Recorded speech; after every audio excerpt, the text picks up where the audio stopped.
Et il s'est avéré que le noisetier n'était pas russe. Les Russes, si fiers de leur missile noisetier, ont omis de dire que la Chine a été indispensable à sa création. Une enquête du Télégraphe révèle que la Chine fournit à la Russie des machines et équipements high-tech servant à fabriquer des missiles hypersoniques à ogive nucléaire, notamment le missile noisetier. Selon l'enquête, la valeur totale des technologies et équipements livrés s'élève à au moins 10 milliards de dollars. Il a également été confirmé que sans les technologies chinoises, les Russes n'auraient même pas pu créer un prototype de ce noisetier, sans parler d'un missile opérationnel. Et vous savez, les Russes aiment tellement crier partout que l'Ukraine ne crée rien elle-même, que tous les missiles ukrainiens seraient dans des développements britanniques ou américains. Mais il s'avère que leur noisetier est en réalité dû aux Chinois. Mais cela pose aussi une question importante.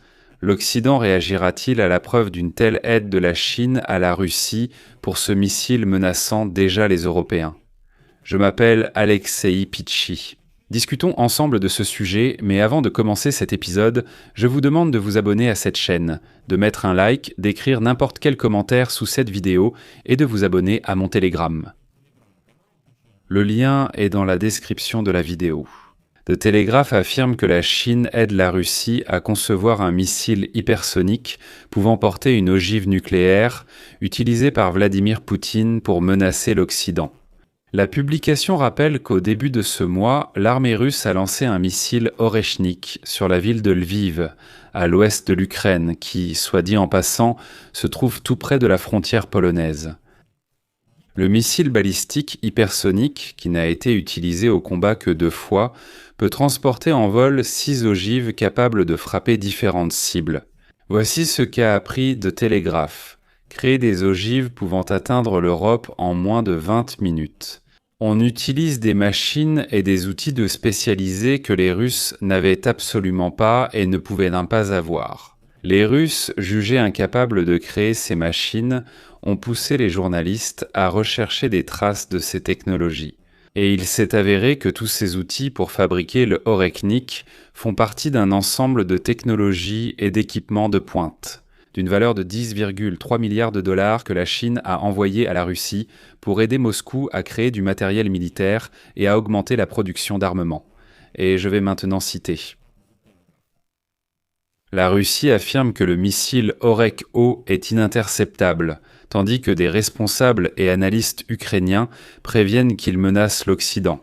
L'augmentation des volumes de production a été rendue possible en partie grâce à une machine-outil à commande numérique spécifique, un tour vertical à commande numérique fabriqué en Chine qui façonne et découpe le métal. Et il s'est avéré que ce tour spécifique a été identifié par le renseignement militaire ukrainien à l'usine d'État de Votkinsk, en Russie. C'est la principale entreprise russe de fabrication de missiles, qui est sous sanction au Royaume-Uni, aux États-Unis, dans l'Union européenne et au Japon. Et c'est précisément l'entreprise de Votkinsk qui fabrique le missile Oreshnik, ainsi que les missiles balistiques Iskander-M et les missiles balistiques intercontinentaux Topol-M. L'analyse révèle que la Chine a fourni à Moscou pour des milliards de dollars de composants essentiels à la fabrication d'armes de précision et de chasseurs.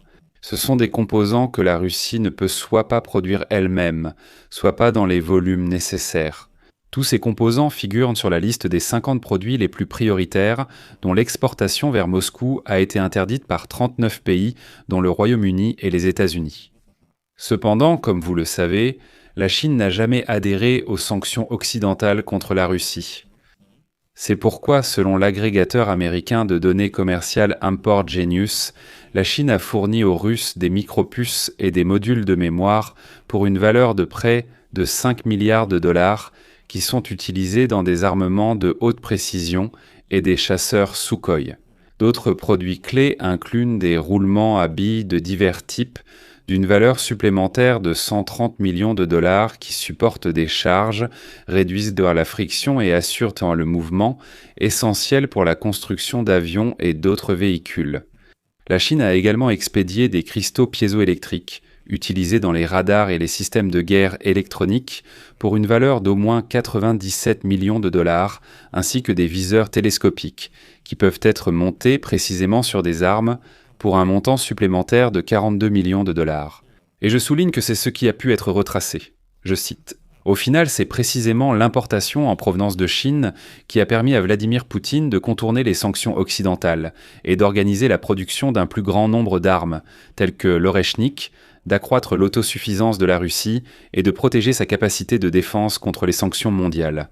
Le domaine le plus vulnérable pour la Russie est la production de machines-outils de haute précision. Les Russes ne peuvent pas les fabriquer eux-mêmes. Les meilleurs équipements viennent des pays occidentaux. Mais la Chine fabrique des machines-outils adaptées à de nombreuses tâches actuelles en Russie. Il est évident que sans l'accès à l'économie et au marché chinois, ainsi qu'à la Chine comme maillon de transit pour de nombreux biens et technologies, la Russie aurait du mal à poursuivre cette guerre.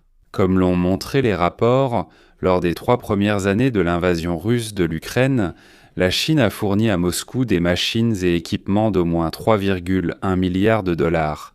Je le répète, c'est ce qu'il a été possible de retracer. Cette technologie inflige à l'Ukraine et à l'Occident des dégâts bien plus graves que des centaines ou milliers d'obus d'artillerie envoyés par d'autres alliés de la Russie, comme l'Iran ou la Corée du Nord, parce qu'ils sont rapidement consommés et n'ont pas d'impact significatif à long terme. Il est déjà évident que les machines-outils CNC chinoises sont achetées en grande quantité. Elles assurent la production de défense dans un certain nombre d'entreprises de défense russes, y compris dans la zone économique spéciale d'Alabouga, où sont fabriquées ces versions russes des drones iraniens Shahed. Et il ne faut pas oublier que l'un des problèmes de l'industrie de défense russe est la vitesse de production. Beaucoup de leurs usines sont obsolètes, elles ne produiseront pas avions ou moteurs rapidement ni avec qualité. Ce sont surtout des éléments hérités de l'époque soviétique. C'est pourquoi l'importation est si importante pour le Kremlin. La Chine assure désormais l'approvisionnement du secteur industriel russe. L'enquête a également montré que, pour garantir la haute qualité des produits de défense en Russie, la Chine fournit également des instruments de mesure clés tels que des multimètres et des oscilloscopes. Ils servent à vérifier l'efficacité et le fonctionnement des armes et de la microélectronique. Eh bien, par exemple, ils peuvent garantir le bon fonctionnement des systèmes de guerre électronique et des radars, ainsi que s'assurer que les micropuces des drones traiteront, stockeront et transmettront les données collectées. Je vais aussi citer une déclaration du journal The Telegraph lors de son enquête. En 2025, il a été établi que des entreprises chinoises avaient directement fourni à l'industrie russe des drones de guerre, des composants et des matériaux pour une valeur d'au moins 55 millions de dollars. Entre 2023 et 2024, c'était la période où Moscou mettait seulement en place une infrastructure logistique à grande échelle pour son programme national de drones. Ces chiffres financiers sont jugés très sous-estimés. Pékin et Moscou ne communiquant pas précisément les données commerciales et douanières. Dans le même temps, un nombre croissant de livraisons est envoyé vers des pays tiers qui importent puis réexportent des marchandises vers la Russie, contournant ainsi les sanctions en dissimulant la chaîne d'approvisionnement. Il devient de plus en plus difficile de suivre l'ampleur totale des échanges de marchandises entre la Chine et la Russie, en raison des itinéraires empruntés par des sociétés écrans et des intermédiaires logistiques utilisés par les expéditeurs pour éviter d'être détectés. C'est ce qu'a déclaré Williams George, directeur de la recherche chez Import Genius, qui a présenté toutes ces données.